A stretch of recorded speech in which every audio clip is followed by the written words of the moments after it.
పండగలే high power ఉల్లాసం high power ఉత్సాహం high power ఆరోగ్యం హై పవర్ ఆనందం. గుంటూరు వారి XXL మరియు హై పవర్ హార్స్ దేశవాళీ మినపగుళ్ళు. బంధాలు అనుబంధాలు మరింత దృఢంగా మరింత బలంగా.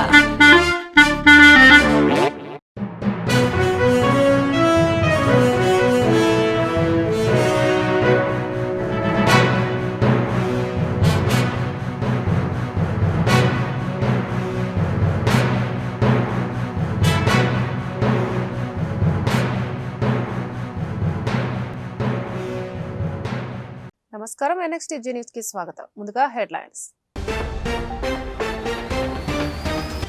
ఉపాధ్యాయ బదిలీల క్రమబద్ధీకరణకు బిల్లుకు ఆమోదం. శాసన మండలిలో మంత్రి నారా లోకేష్.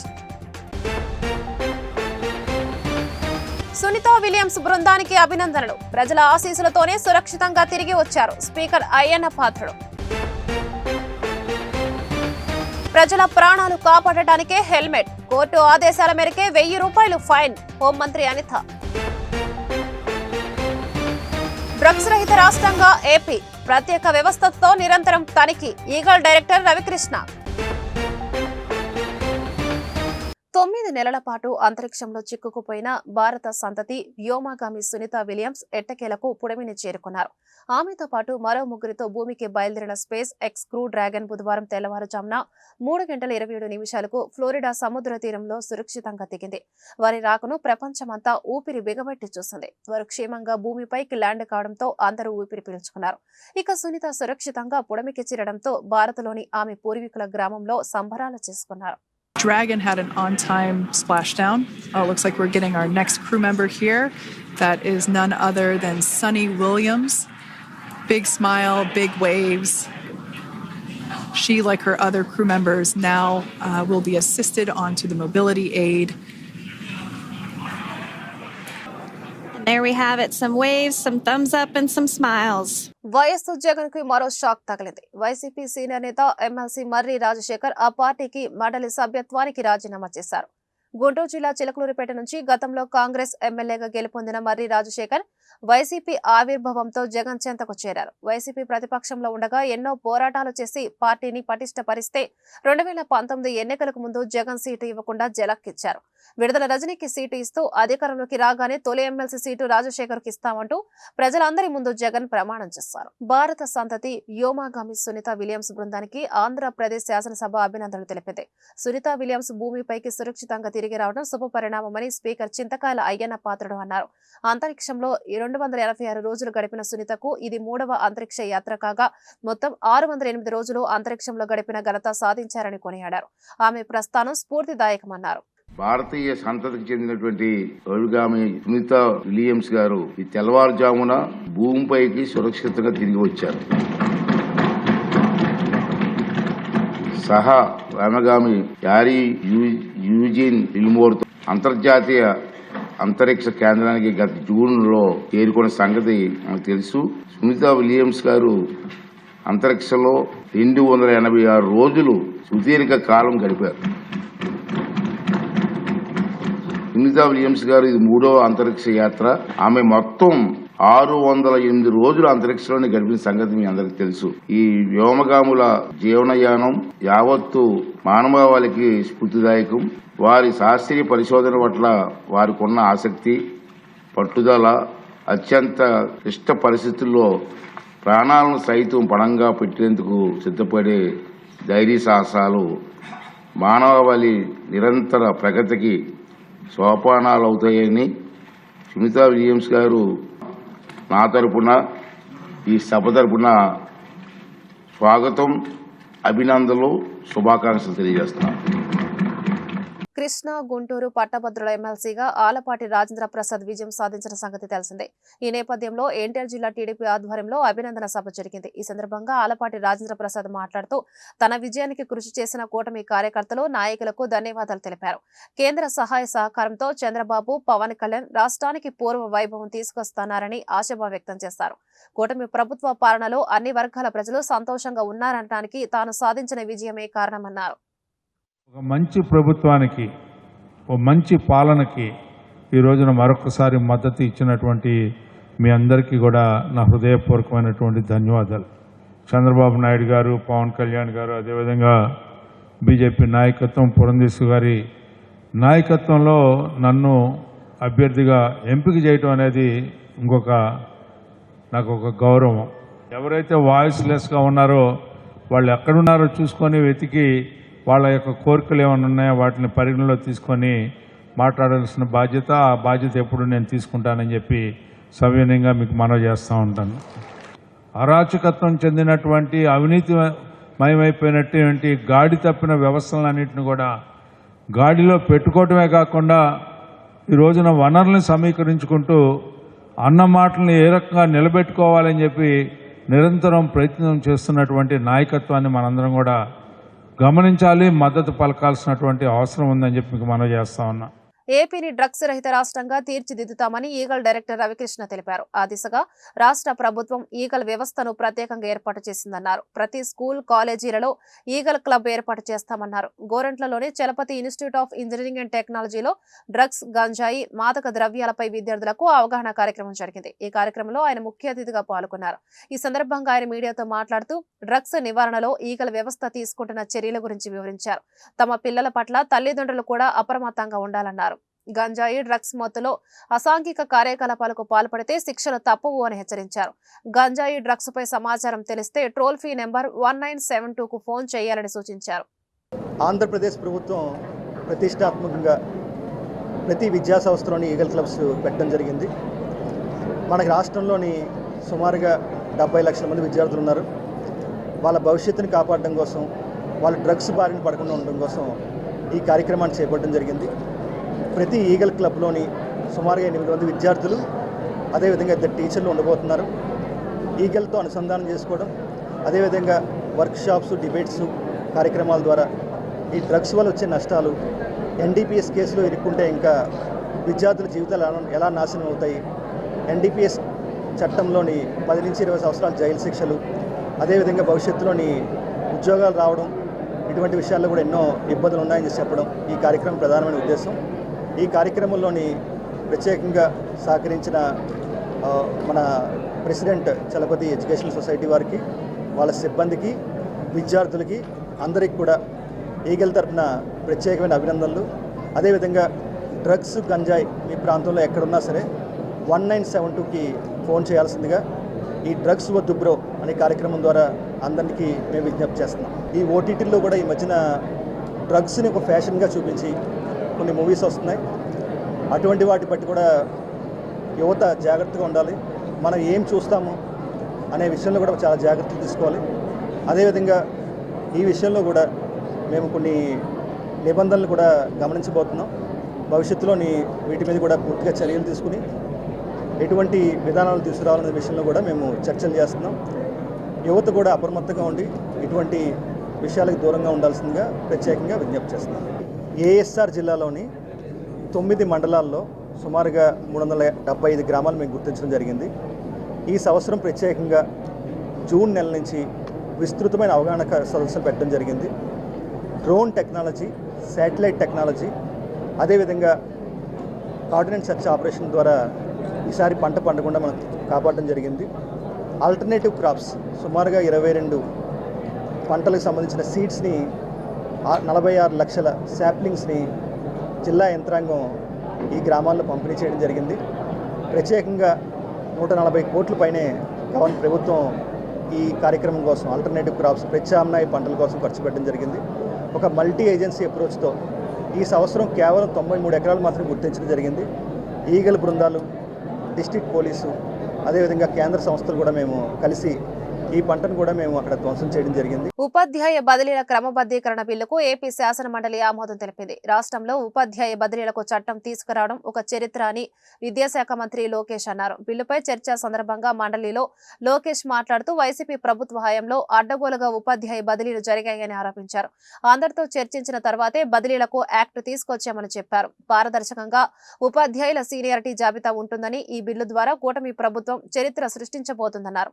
ఉపాధ్యాయుల బదిలీల విషయంలో సీఎం చంద్రబాబు పాలనలో పారదర్శకంగా వ్యవహరించామని లోకేష్ పేర్కొన్నారు. ఎన్నికల సమయంలో అప్పటి వైసీపీ ప్రభుత్వం 1100 మంది ఉపాధ్యాయులను ఏకపక్షంగా బదిలీ చేశారు. కోర్టు జోక్యం చేసుకోవడంతో బదిలీలు రద్దు చేశారని గుర్తు చేశారు. రాష్ట్ర ఉపాధ్యాయుల బదిలీల క్రమబద్ధీకరణ బిల్లు 2025ను పరిగణలోకి తీసుకోవటం, ఈ ప్రతిపాదనకు సుముఖంగా ఉన్నవారు అవును అనండి. కావున ప్రతిపాదన ఆమోదించడమైనది, బిల్లు పరిగణలోనికి తీసుకోబడింది. పరిషత్ స్కూల్స్ ఉన్నాయి, మండల పరిషత్ స్కూల్స్ ఉన్నాయి, మున్సిపల్ స్కూల్స్ ఉన్నాయి. సో వాళ్ళకి ఓన్ గైడ్ లైన్స్ ప్రకారం ఇదంతా జరుగుతూ ఉంది. గతంలో చూస్తే అనేక కోర్టు కేసులు కూడా దీనిపైన వస్తాం జరిగింది.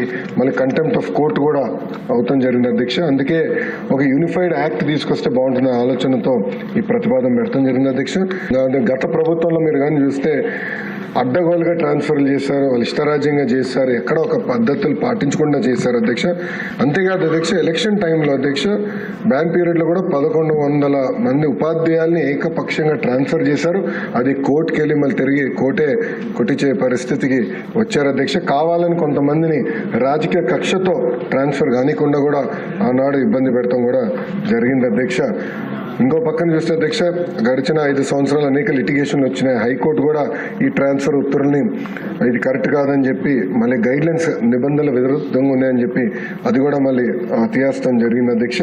అనేక సార్లు కోర్టు కూడా ఇంటర్వ్యూన్ అయ్యి ఈ ట్రాన్స్ఫర్లో ఇబ్బంది పెడతామని జరిగింది అధ్యక్ష. ఎక్స్టర్నల్ ఇన్ఫ్లుయెన్స్ తగ్గించి ఎక్కువ ఉపాధ్యాయులు చదువులు చెప్పాలి, ఆ పవిత్రమైన బాధ్యత వాళ్ళకి అప్పగించాలన్న ఆలోచనలో మన ప్రభుత్వం ఉంది అధ్యక్ష. అంతేకాకుండా ఒక ట్రాన్స్పరెన్సీ, అకౌంటబిలిటీ ఈ ఆన్లైన్ ద్వారా తీసుకొద్దాం అనే ఒక ఆలోచన పెట్టుకున్నాం. ఇంకో పక్కన ఒక గ్రీవెన్స్ రిడ్రెసల్ మెకానిజం కూడా దీంట్లో పొందుపరచడం జరిగింది. ఒక సంస్కరణ తీసుకురావాలంటే 1 కాదు 2 కాదు 10 సార్లు సంఘాలతో కూర్చుంటున్నాం, ఉపాధ్యాయులతో కూర్చుంటున్నాం, ప్రజాప్రతినిధులతో కూర్చున్న తర్వాతనే ఈ నిర్ణయాలు తీసుకుంటాం జరుగుతుంది అధ్యక్ష. ఎన్టీఆర్ జిల్లా కొండపల్లి సమీపంలోని ఎన్టీటీపీఎస్ కోల్ ప్లాంట్ లో అగ్ని ప్రమాదం జరిగింది. కోల్ ప్లాంట్ TP94A2 బెల్ట్ వద్ద భారీగా మంటలు ఎగిసిపడ్డాయి. అగ్నిమాపక సిబ్బంది మంటలార్పేందుకు యత్నిస్తున్నారు. ఈ ఘటనకు సంబంధించిన పూర్తి వివరాలు తెలియాల్సి ఉంది. అఖిల భారత యువజన సమైక్య 17వ జాతీయ మహాసభలు తిరుపతి నగరంలో మే 15వ తేదీ నుంచి 18వ తేదీ వరకు జరుగుతాయని ఏఎస్ఎఫ్ రాష్ట్ర కార్యదర్శి బందేల నాజర్జీ, ఏఐవైఎఫ్ రాష్ట్ర సహాయ కార్యదర్శి సుబ్బాని తెలిపారు. గుంటూరు కొత్తపేటలోని సిపిఐ కార్యాలయంలో ఏర్పాటు చేసిన మీడియా సమావేశంలో జాతీయ మహాసభల లోగోను వారు ఆవిష్కరించారు. ఈ సందర్భంగా మాట్లాడుతూ జాతీయ మహాసభలకు దేశ నలుమూలల నుంచి ఏఐవైఎఫ్ ప్రతినిధులతో పాటు జాతీయ నాయకత్వం పాల్గొంటుందని తెలిపారు. యువతను చైతన్యపరచడం, యువతలో సామాజిక స్పృహను పెంపొందించడమే ఈ మహాసభల ప్రధాన లక్ష్యమన్నారు. కేంద్ర రాష్ట్ర ప్రభుత్వాలు అవలంబిస్తున్న ప్రజా వ్యతిరేక నిరంకుశ పాలన, అలాగే నిరుద్యోగ సమస్య, విద్య, వైద్యం, ఉపాధి హక్కులపై ఈ మహాసభలలో చర్చ జరుగుతుందన్నారు. ఎన్నికల హామీలను అమలు చేయడంలో ప్రధాని నరేంద్ర మోడీ, రాష్ట్ర ముఖ్యమంత్రి చంద్రబాబు విఫలమయ్యారని ధ్వజమెత్తారు. ఈ కార్యక్రమంలో ఏఐవైఎఫ్ నేతలు వలి, జంగాల చైతన్య, రెహమాన్ తదితరులు పాల్గొన్నారు. అఖిల భారత యువజన సమాఖ్య ఏఐవైఎఫ్ జాతీయ మహాసభలు మే 15 నుండి 18 వరకు తిరుపతి నగరంలో నిర్వహించబోతా ఉన్నాం. ఆ సందర్భంగా ఈరోజు రాష్ట్ర వ్యాప్తంగా కూడా ఏఐవైఎఫ్ రోజు పోస్టర్ను ఆవిష్కరణ జరుగుతూ ఉంది, లోగోను. అందులో భాగంగా గుంటూరులో కూడా అఖిల భారత యువజన సమాఖ్య జాతీయ మహాసభల లోగోను ఆవిష్కరణ జరిగింది. ప్రధానంగా ఈ జాతీయ మహాసభలకు దేశవ్యాప్తంగా యూత్ ఫెడరేషన్ వంటి నిత్యం నిరుద్యోగ సమస్యల మీద, అదేవిధంగా విద్యా సమస్యల మీద పోరాడేటువంటి నాయకులు తిరుపతి నగరానికి హాజరవుతా ఉన్నారు. ఈ మహాసభల్లో దేశవ్యాప్తంగా ఉన్నటువంటి నిరుద్యోగ సమస్యల మీద, రాష్ట్ర వ్యాప్తంగా నిరుద్యోగ సమస్యల మీద చర్చించి భవిష్యత్తు కార్యాచరణ రూపొందించుకోవడం జరుగుతూ ఉంది. ప్రధానంగా దేశంలో నరేంద్ర మోడీ అధికారంలోకి వచ్చిన తర్వాత ఈరోజు దేశవ్యాప్తంగా ప్రతి సంవత్సరం 2 కోట్ల ఉద్యోగాలు ఇస్తా ఉన్నారు. 2 కోట్లు కాదు కదా, కనీసం 2 లక్షలు కూడా ఉద్యోగాలు భర్తీ చేయలేని పరిస్థితి దేశం నెలకొంటా ఉంది. ఈ రాష్ట్రంలో ప్రభుత్వాలు మారుతా ఉన్నా కూడా కనీసం నిరుద్యోగుల జీవితాలను పట్టించుకునే పరిస్థితి ఈ రాష్ట్రం నెలకొంది. గతంలో చూసుకుంటే వాలంటీర్ ఉద్యోగాలు చేసి ఎంతో కొంత 4 లక్షల మందికి ఉపాధి కల్పించారు.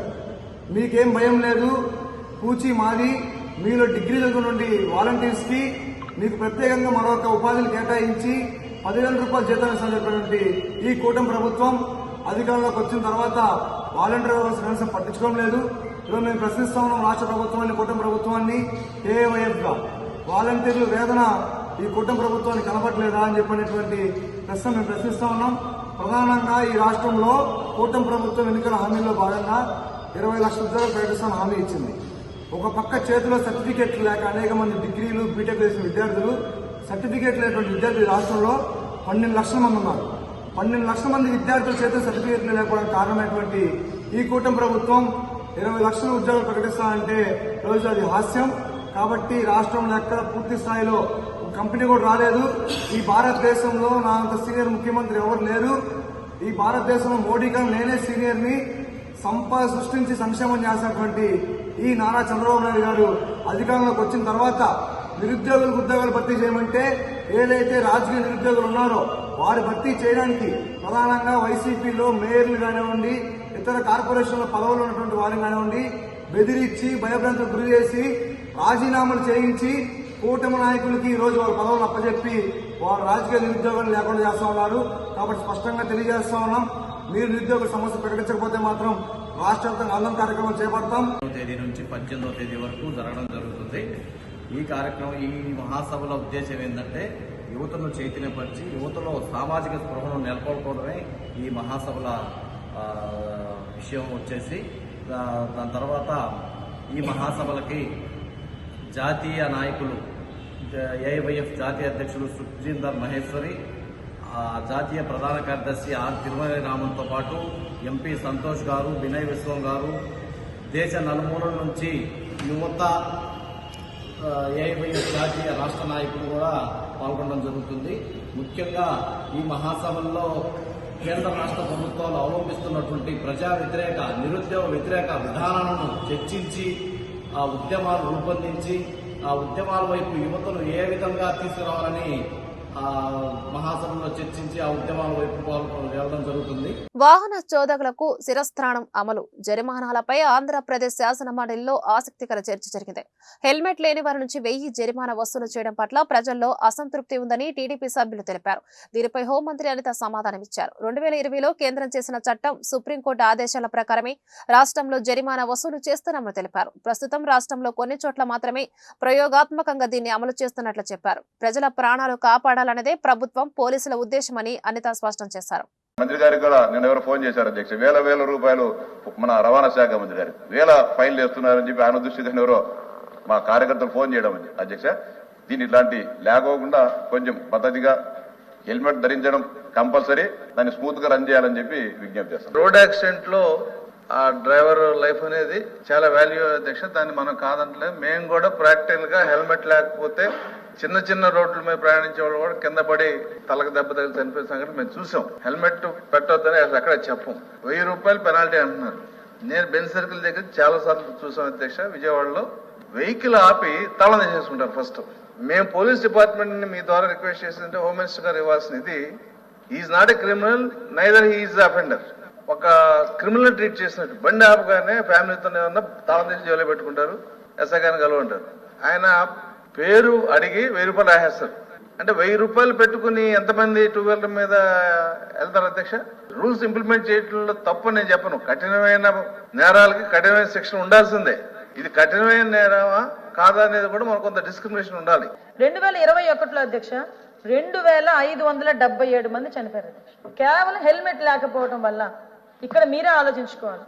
ఈ 1000 రూపాయల ఫైన్ అన్నది రాష్ట్రంలో అన్ని చోట్ల కూడా మొదలు పెట్టలేదు, టు బి ఇంప్లిమెంటెడ్. ఇంకా ఇంప్లిమెంట్ చేయడానికి మేము ఒక ఎక్సర్సైజ్ చేస్తున్నాం. కానీ కొన్ని చోట్ల పైలట్ ప్రాజెక్ట్ కింద కొంత మూవ్మెంట్ అనేది జరిగింది. మీరు అక్కడ ఉన్న జరిగిన సిచ్యువేషన్ మీరు చెప్తున్నారు, కానీ స్టేట్ మొత్తంలో ఎక్కడ 1000 రూపాయల ఛానల్ అన్నది ఇంకా లేదు, టు బి ఇంప్లిమెంటెడ్. కానీ దీని మీద కూడా అవేర్నెస్ క్రియేట్ చేసిన తర్వాతనే పెట్టాలని గౌరవ ముఖ్యమంత్రి గారి ఆదేశాల మేరకు ఇంకా అవేర్నెస్ ప్రోగ్రామ్స్ మేము కండక్ట్ చేస్తున్నాం. 2022లో 3042 మంది చనిపోయారు అధ్యక్ష, కేవలం హెల్మెట్ లేని కారణంగా. 2023లో 3108 మంది చనిపోయారు. 2024లో 3400 మంది చనిపోయారు అధ్యక్ష. అంటే ఒక హెల్మెట్ లేని కారణంగా చనిపోయిన వాళ్ళ సంఖ్య చూస్తున్నాం. అదేవిధంగా ఇంజూరియస్ పర్సన్స్ చూస్తే డబల్ ట్రిపుల్ ఉన్నారు అధ్యక్ష. మనమే వెళ్తుంటాం రోడ్డు మీద, ఎవరినో చూస్తాం, వాడు కొత్తగా బండి కొనుక్కుంటాడు, ఇలా వెళ్తుంటాడు అధ్యక్ష. వాడు చనిపోవడమే కాకుండా ఎవరిని ఎంతమందిని చంపేస్తాడో భయపడతాం మనం. నాకు ఇప్పటికీ అర్థం కాదు అధ్యక్ష. యావరేజ్ అని చూసుకుంటే 1,00,000 రూపాయల బండి, 1,00,000 రూపాయల బండి కొనుక్కునే వాళ్ళు 300 రూపాయలు పెట్టి హెల్మెట్ పెట్టుకోవడానికి ఏంటి అధ్యక్ష? తాళం తీసుకున్నాడు, రూట్ గా బిహేవ్ చేశాడు. రూట్ గా బిహేవ్ చేయడం కాదు, టార్గెట్లు ఈ గవర్నమెంట్ లేదు. కంటాబద్ధంగా చెప్పగలను, రోడ్ ట్రాన్స్పోర్ట్ డిపార్ట్మెంట్ కి సంబంధించి టార్గెట్లు లేవు. మొన్న రీసెంట్ గా కృష్ణా బ్యారేజ్ మీద నేను చూసిన సంఘటన అధ్యక్ష. ఎన్నికల హామీ మేరకు కూటమి ప్రభుత్వం విద్యుత్ భారాలను తగ్గించాలని సిపిఎం నేతలు పాశం రామారావు, నేతాజీ డిమాండ్ చేశారు. లేని పక్షంలో వైసీపీకి పట్టిన గతే కూటమి ప్రభుత్వానికి పడుతుందని హెచ్చరించారు. బుధవారం గుంటూరు బ్రాడేపేటలోని సిపిఎం కార్యాలయంలో ఏర్పాటు చేసిన మీడియా సమావేశంలో విద్యుత్ షాకులు అనే బుక్లెట్ ను సిపిఎం నేతలు ఆవిష్కరించారు. ఈ మేరకు వారు మాట్లాడుతూ సబ్ ఛార్జీల పేరుతో రాష్ట్ర ప్రజలను పాలకులు దోపిడీ చేస్తున్నారని వివరించారు. 9 నెలల పరిపాలనా కాలంలో జగన్ ప్రభుత్వ విధానాలను ఆ రోజు వ్యతిరేకించినటువంటి ఈ కూటమి నాయకులు అధికారంలోకి వచ్చిన తర్వాత కూడా అవే విధానాల్ని మరింత తీవ్రతతో అమలు జరుపుతున్నారని చెప్పేసినటువంటిది సిపిఎం పార్టీ భావిస్తూ ఉంది. ప్రత్యేకించి విద్యుత్తు ఒప్పందాలకు సంబంధించి అట్లా విద్యుత్తు బాధుడికి సంబంధించినటువంటి విషయంలో గతంలో జగన్ ప్రభుత్వం విధానాల్ని తెలుగుదేశం నాయకులు లోకేష్, చంద్రబాబు నాయుడు అట్లాగే ప్రస్తుతం మంత్రులుగా ఉండేటువంటి వాళ్ళు అనేక మంది వ్యతిరేకిస్తూ దాని మీద కోర్టులకు కూడా వెళ్ళటం జరిగింది. దాదాపు 35,000 కోట్ల రూపాయలు సర్దుబాటు ఛార్జీల పేరు మీద జగన్ ప్రభుత్వం ప్రజల మీద భారాలు వేసింది. అట్లాగే అదానీతో ఒప్పందం కుదుర్చుకోవటం ద్వారా మరింతగా ఈ స్మార్ట్ మీటర్ల బిగింపు సంబంధించినటువంటి దాని దగ్గర నుంచి మరింతగా భారాలు మోపడానికి కారణమైంది. ఆ రోజు ఈ విధానాలన్నింటినీ వ్యతిరేకించినటువంటి ఈ కూటమి నాయకులు అధికారంలోకి వచ్చిన తర్వాత దానికి భిన్నమైనటువంటి పద్ధతులు వ్యవహరిస్తారని భావించారు. కానీ అవే విధానాలని అదే కంపెనీలతో కూడా ఏ జగన్ ప్రభుత్వం ఇచ్చినటువంటి కాంట్రాక్టులు ఇచ్చినటువంటి కంపెనీలకే వీళ్ళు కూడా కంటిన్యూ చేస్తున్నారు. అంతేకాదు ఆ విధానాలని తో భాగంగానే ఈ గవర్నమెంట్ వచ్చిన తర్వాత కూడా అదే సర్దుబాటు ఛార్జీల పేరు మీద 15,000 కోట్ల రూపాయలు అదనంగా భారం వేయడానికి సంసిద్ధమయ్యారు. గతంలో జగన్ ప్రభుత్వ హయాంలో అదానీతో కుదుర్చుకున్నటువంటి ఒప్పందంలో అవినీతి జరిగిందని చెప్పేసి న్యూయార్క్ కోర్టులో కేసు నడుస్తూ ఉంది. తెల్లవారు లేస్తే ఈ కూటమి నాయకులు జగన్ అవినీతికి వ్యతిరేకంగా మాట్లాడుతుంటారు. వీళ్ళ మధ్య పెద్ద వైరుధ్యం ఉందని చెప్పేసినటువంటిది జనంలో ఫోజు పెట్టేటువంటి దానికోసం ప్రయత్నం చేస్తుంటారు. మరి ఆ రకంగా స్పష్టంగా న్యూయార్క్ కోర్టులో కేసు నడుస్తున్నప్పటికీ కూడా దాన్ని ఆసరా చేసుకొని ఇవాళ జగన్ మీద చర్యలు తీసుకోవటానికి అట్లాగే ఆ అవినీతి సొమ్ముని రికవరీ చేయడానికి ఈ ప్రభుత్వం ఏ రకమైనటువంటి చర్యలు తీసుకోవట్లేదు. మేము అధికారంలోకి వస్తే విద్యుత్ ఛార్జీలు పెంచబోము, ఇంకా ఉన్నటువంటి విద్యుత్ ఛార్జీలను తగ్గిస్తామని చెప్పేసి పెద్ద పెద్ద బహిరంగ సభల్లో కూడా చెప్పారు.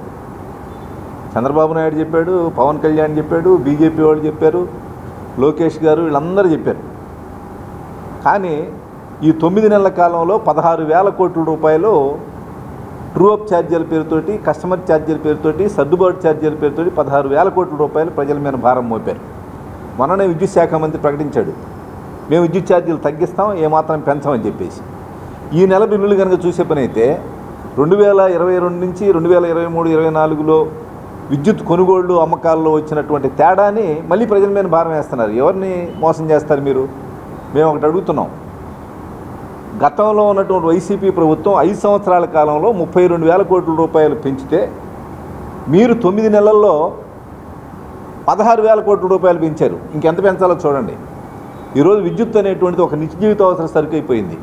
అందుకని అన్యాయమైనటువంటి మాటలు చెప్పొద్దు, ఇది సరైనటువంటి విషయం కాదనేటువంటిది మేము చెప్తా ఉన్నాం. ఈ స్మార్ట్ మీటర్లో చాలా ముఖ్యమైనటువంటి అంశం. ఈ స్మార్ట్ మీటర్లు మొత్తాన్ని అదాని ఒప్పందంలో భాగంగానే ఈ స్మార్ట్ మీటర్లు బిగిస్తున్నారు. పెదనందిపల్లిలో మా ఆఫీసు బిగించడానికి వచ్చారు. మీరు బిగిస్తే మీ సంగతి తెలుస్తామని చెప్పేసి చెప్పిన తర్వాత వెళ్ళిపోయారు. వెళ్ళిపోయిన తర్వాత మేము బయటికి పోగానే గోడ దూకొచ్చి బిగిస్తే మేమేమైనా కేసు పెడతామని చెప్పేసి అంటే తీసేశారు. అట్లనే ఇక్కడ సుందరయ్య నగర్లో 9 మీటర్లు బిగించారు. మేము అబ్జెక్షన్ పెట్టిన తర్వాత ఆందోళన చేసిన తర్వాత తీసేశారు. ఈరోజు ముందు వ్యాపార సంస్థలకి అదేవిధంగా విద్యా సంస్థలకి వాటికి పెడుతున్నారు. ఇళ్ళకి ఇంకా స్టార్ట్ చేయాలి. ఆ విద్యుత్ మీటర్లు కనుక బిగిస్తే అది ఒక్కోటి 15,000 రూపాయలు 16,000 రూపాయలు అవుద్ది. ఇప్పుడు ఫ్రీగా బిగిస్తామని చెప్తున్నారు. అది ఫ్రీ కాదు, నెలకింత అని చెప్పేసి వాళ్ళు బిల్లులోనే ఈరోజు ట్రూ అప్ ఛార్జ్ చేసినట్టే, కస్టమర్ ఛార్జ్ చేసినట్టే నెలకింతని వేస్తారు. అది కనుక పెట్టే పని అయితే ఆ మీటర్లు పెట్టిన తర్వాత కర్నూలు జిల్లాలో ఒక షాప్కి 16,000 రూపాయలు బిల్లు వచ్చింది. వెల్డింగ్ షాపు 16,000 రూపాయలు రావడం ఏంటంటే ఆయన ఆందోళన చెందుతున్నాడు. కాబట్టి ఈ బిగించినటువంటి ఇళ్లలో కూడా వాళ్ళు ఆందోళన పడుతున్నారు. వాటిని వల్ల చాలా ప్రమాదం ఉంది. కాబట్టి వాటిని కూడా రద్దు చేయాలని చెప్పేసి మేము కోరుతున్నాం. అది కూడా అదానికి సంబంధించినటువంటి కంపెనీకి సంబంధించిన మీటర్లే కాబట్టి వాటిని పెడితే భవిష్యత్తులో చాలా నష్టం జరుగుద్ది. కాబట్టి ఆ మీటర్లను కూడా రద్దు చేయాలని చెప్పేసి కోరుతా ఉన్నాం. వార్తలు ముగించే ముందు హెడ్లైన్స్ మరొకసారి.